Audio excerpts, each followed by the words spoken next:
Masakin hen na bela puki chena to so la home ni ho zo se na bon on ko pa tu min jong wan ni so chum chum la chum ho ana be khom ki no ite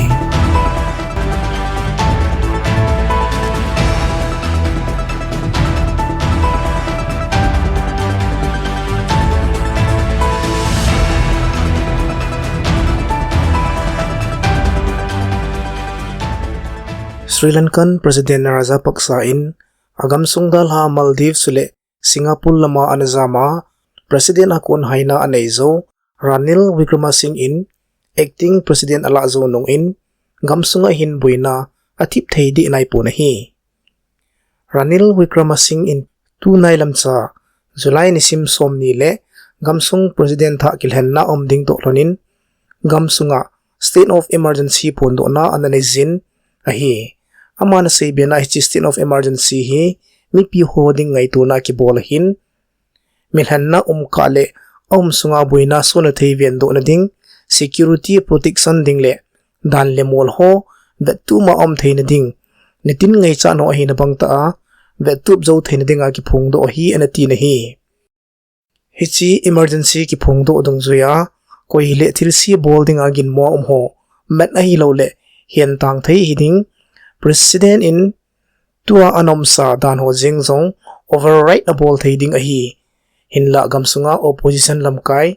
lin sajit premadasa in state of emergency ki phungdo hi draconian ekhat kichi pi hi tin ananil kalin ahi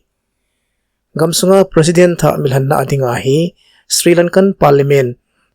chu nisim somlugup niapat taupan uwa process so achilha pi jingo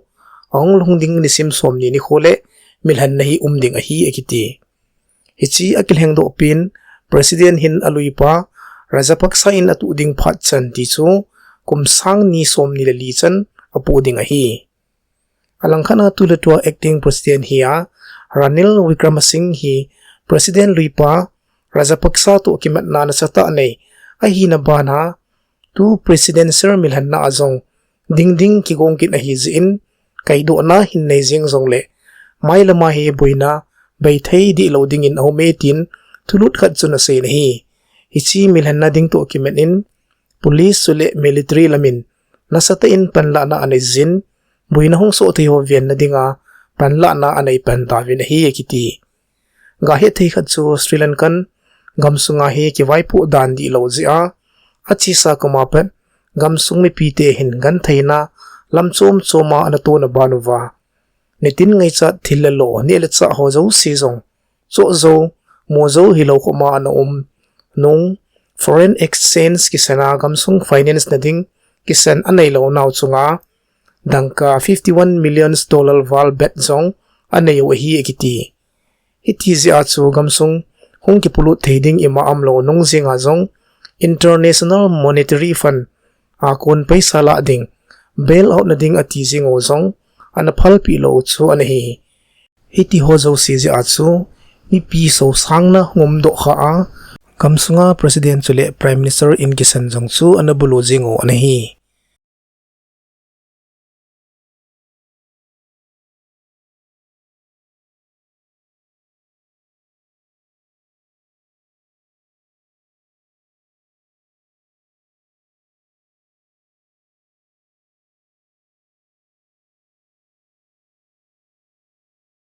Israel hin alo thailowa Iran hi ahin kap thei o dinmunin o minahi tin thulut tha o minahi aji chu achi sani khosunga Iran supreme leader Khamenei adinga advisor Kamal Kharaji kitipan thudo don bunna hawlim na ananei na Iran gamin nuclear bomb sim do na ding technical ability akinezin ahi tin ngampil le hangsan ta in anasai nahi amana sai be na ni kho chom khat ka Iran hin uranium hi 60% kabol do zo dio chule 90% chan chom loka ka sim do theiding over hi Iran in nuclear garment cha nai lam cha sim do na theiding het gilna ti chu technical means know how akinezin a hi ama bo khat se hi jong le asim do na ding Iran in thulu na akinei lo mai a hi anati na hi United States President in Hichigam Kaisung Nili Anavila Israel le Saudi Arabia gam lam kai ho to ki motona ananei bana Israel lamkai yel lapit to ikti zongle Iran nuclear kinai sa loading a hi tia ana phon do lon don butna kharaji chun ana sei a hi kiti ga he thei khat chu achi sa kum sang ni som langa kuma Iran nuclear deal tia ki he kinup tu na dungzu ya Iran hin nuclear enrichable angai kham chang ne ya abol na dinga he chito kilhona chu economic sanction achunga ki koi ho chu su all hiding tia ani ki ho hi hinla kum sang ni som ligit kuma Donald Trump invite a hin homa United States kingol bol na kinup tu na hoi sipin a hi tia an haisan an hi azi chu Iran in nuclear garment sa nei na dinga asung langa hi chidil chu phat somna anala o hi ati wa hi hi chizi achu tirin in kinup tu na kinai ho zo si chu hoisen gam adang hon adin pizing wang uwa anazui be lo nuclear garment sa lam hi hata asung langa abui pi wa hi ekiti alangkana Iran lam kai ho hin itia Israel gam hi a het pi lo ti chu recognize abol lo to lo na Israel kiti hi vanoi me makun thai mangding su mangding achi pi ji wa Israel hin iti zongle Iran nuclear nei ding chu apum dat thei lo gal bol khum jing na ding hi zongle Israel hi gut sa kit chu hi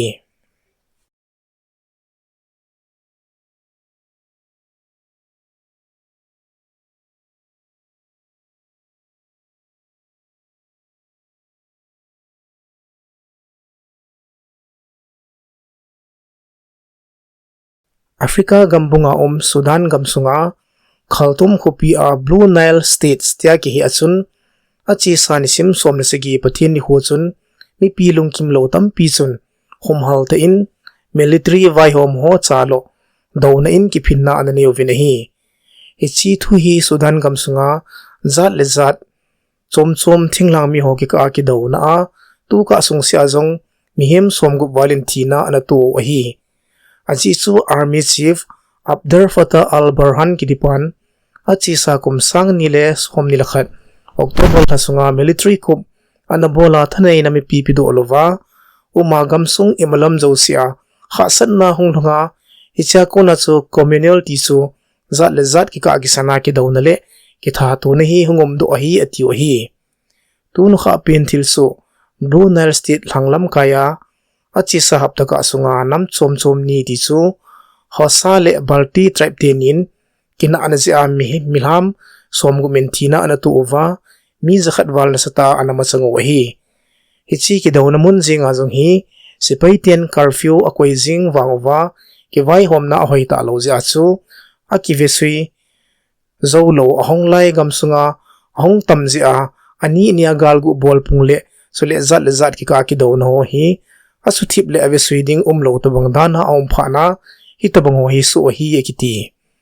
adia chi sa kum sunga zong nikhana mi zani lamwal ani ki thatna hi tin thulut chuna sei ben hi sipai hone pi ki pin ho su tang na dingin tear gas rubber bullet ho anakap humun muntina lam pi tinna ti chu blockade zong anabol vin hi ekiti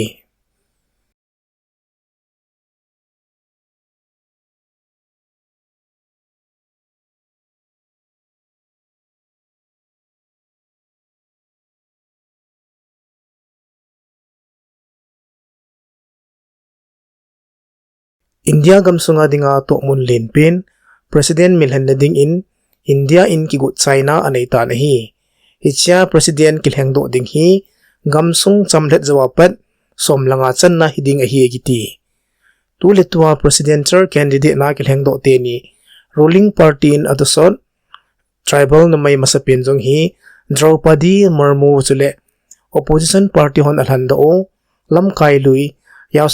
Yaswan Sinha teni hin tu letwa president Ramnath Kovind tenor nisim som nilali ni khwa alending to rona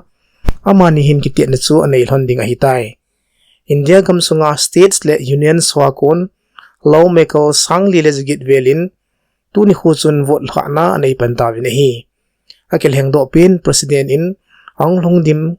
anglongding nisim som nilanga ni khole ki ha silna ti chu oath taking anei peiding o hi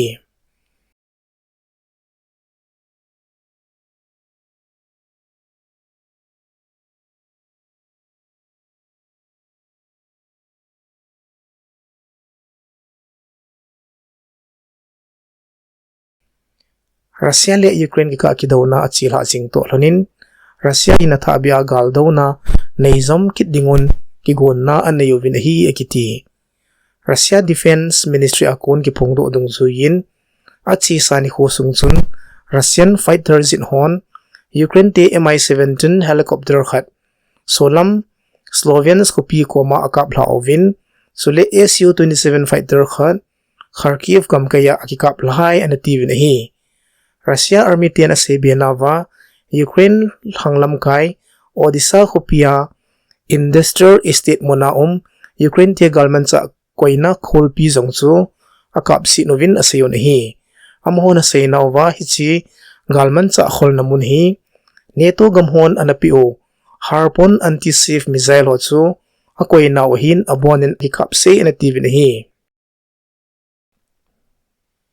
Russian Defense Chief akon het sa na dongzuin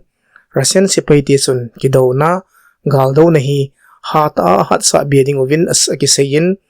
galmuna galam kai commander swakon galmun umdol report ngai la na jong anizin ki paman jong anhom doi na hi tin thulut chun sebe na hi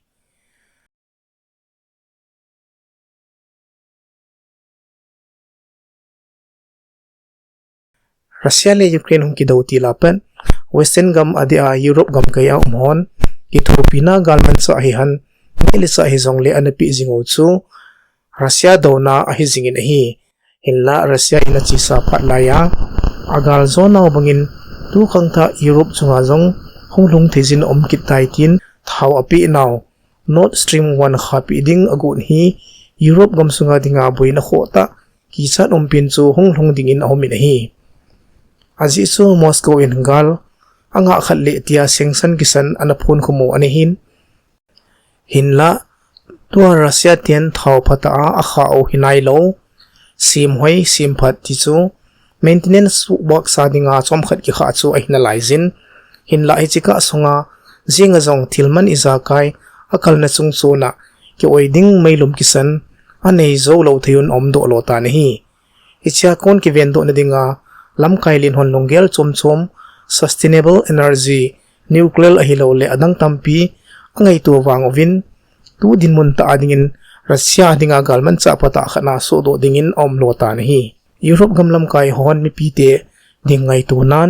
thilman khina thei sule hichi hasan na kon ki vendo na dingin package tampi angai tu na vinahi hinla gam tampi hola a abang loi khat chu 80-90% Russia thawa ki ngai ya hodinga thilbai ta awang heloding chu a hi